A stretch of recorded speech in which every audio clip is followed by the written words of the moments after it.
Welcome to another episode of Universal Gaming. I'm your host, Paula Brandt. Today we're going to have a Minecraft playthrough, not hints or tips, just a playthrough for you. We have D&D story time. I think it's episode 6. The party encounters a sphere of annihilation. And we have the Northeast Indiana Gaming and Events calendar. If you have an event or question or comment, or if you need help meeting players for your games, email me at brantp23@yahoo.com. We'll be right back after this.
Welcome to another D&D Storytime. I'm Paula, and we're going over some notes from an old Forgotten Realms campaign that I used to run. We're going to continue on where we left off.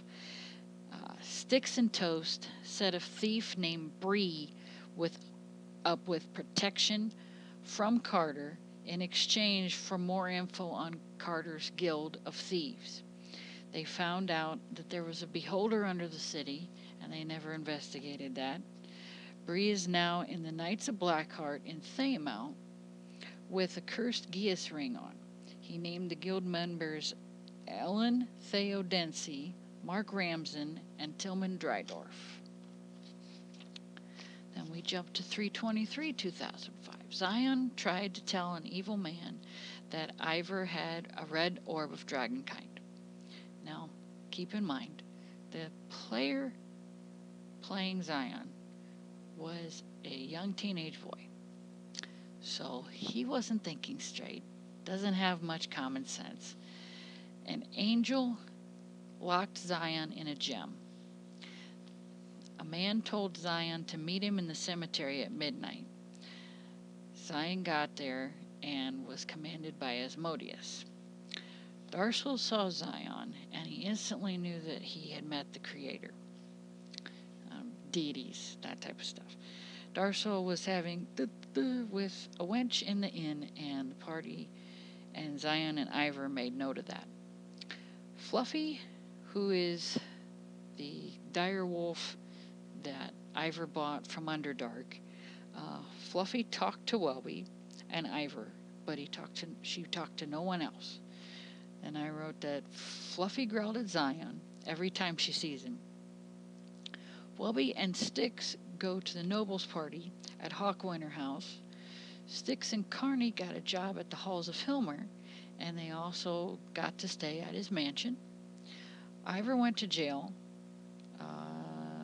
Orb took him away. I don't understand those notes. Party saw commotion over the beholder at the jail, and Perigerian, who's supposed to be the unknown mayor of Waterdeep, well, I guess it wasn't a party. Perigerian. See, this is terrible notes. You should always take good notes as a dungeon master. Okay. Party saw commotion over the beholder at the jail, and Perigerian takes the party there by stagecoach. Party traveled west using orb, met a red dragon, killed the dragon. It's now Elasis 29 in game. That's a month and a day.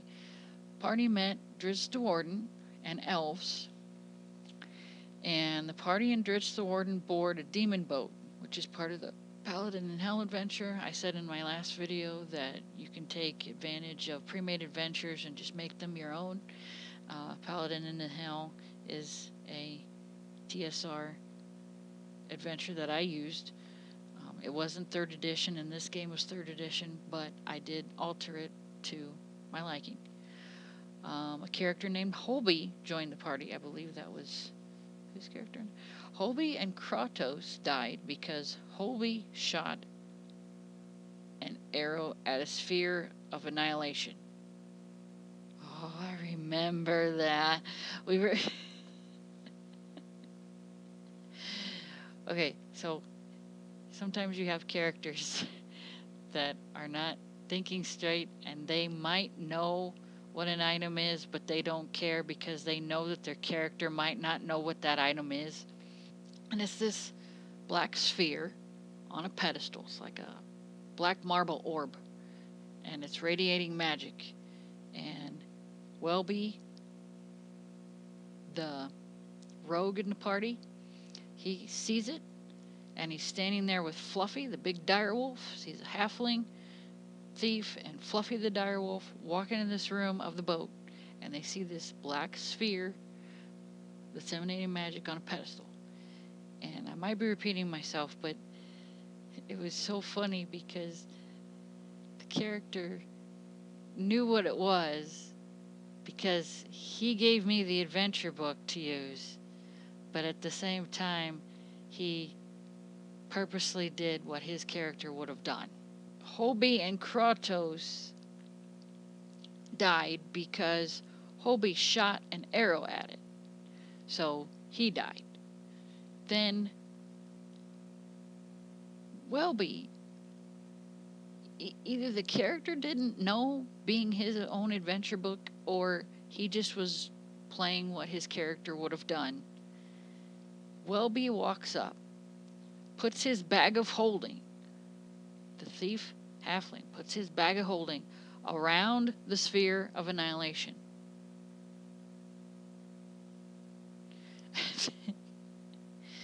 That plane of existence inside the bag of holding, going around the sphere of annihilation. After reading the rules several times, as a game master, you will read the rules several times just to make a decision on something. With my interpretation at the time, that bag of holding is a plane of existence, and you put things in it, and you reach in and you grab them back out. That plane of existence going over the sphere of annihilation took the plane of existence of the below decks of the boat out of existence. So here the rest of the party is above deck on the Blood Sea in the Nine Hells, and below deck is now gone. Ivor's dog and the thief in the group are gone. Totally gone. Toast, Ivor, and Styx were on the boat as it went to hell on the river Styx. Then they went to the icy layer of hell. Ivor and Styx were on the boat, and the boat was swallowed by a massive shark. Toast was a colossal dragon and killed the shark and got the boat out of the shark. Toast and Ivor and Styx teleported to Waterdeep. It is the Lasis 30 in game. And that was so funny because who in their right mind would put a bag of holding over a sphere of annihilation? Welby!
on another episode of Universal Gaming. Next month, we're going to play some more video games, do some more D&D story time. If you have a question or comment, or if you have an event coming up, email me at brantp23@yahoo.com. May your dice roll 20s, and we'll see you next time.